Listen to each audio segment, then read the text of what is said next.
المتابعين اللي طلبوا طريقة تشريب اللحم الأحمر اللي بهذا الشكل تدللون يا حبايب بخدمتكم. هذا لونين طريقة فول ومقفول وعلى حسب الأصول، الريحة تنشاف والطعم يقرص وواحد على واحد.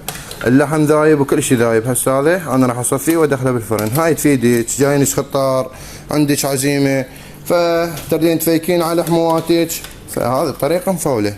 قبل ما نبلش بالطريقة صلوا على محمد وعلى محمد وخلونا لايك ومتابعة وتعالوا نبلش. فحطيت والجو حار مفولة. هسه بالبداية عندي 3 كيلوات لحم راح اشتغلهم شغل مرتب وبعدين ادخلهم بالفرن. انتظروا النتيجة. هسه جدرية حمتنا نزل فيها اللحم.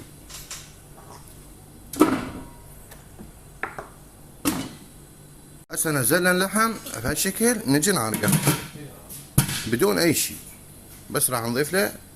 هسه نجي نعرق اللحم وللزفرة نحتاج ورق غار وعواد دارسين، جقارة ونومي وقرنفل. نغطيه ونتركه يتعرق شوية ونضيف له زيت. هسه هذا اللحم بعد ما عرقناه 10 دقائق وتبخرت الزفرة مالته، نجي هسه نضيف له شوية زيت، شوية مو هواي. هسه حبايب حتى نحصل على نكهة وطعم نحتاج لنا مخضر، بتيتة، طماطة، ثوم، بصل وفلفل اخضر.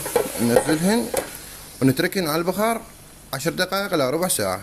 هسه نغطيهن ونتركهن على البخار 10 دقائق. أنا شغلتي كلها تعريق بدون مي. هسه هو راح يذب مي. هسه ورا 10 دقائق تعريق نجي نضيف عليه بهارات اللي هي كركم، فلفل أسود، بهارات لحم وحبة حلوة. نجي ننزلهن.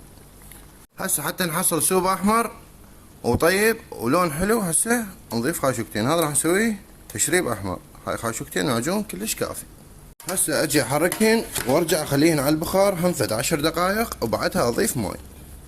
بس خلي اقلبهن وارجع. بعد ما قلبناهن نتركهن على البخار 10 دقائق حتى تطلع ريحة المعجون وبعدين نضيف ماي ونتركهن يفورن لمدة ساعة. هسه ورا 10 دقائق نجي نضيف له ماي ولازم يكون حار يغلي. انت جاي تشوفون كمية البخار، هذا جاي يضيف ماي حار. هسه ضفنا له ماي ونتركه على نار عالية لمدة 3/4 ساعة وبعدين نص النار على نار وسط.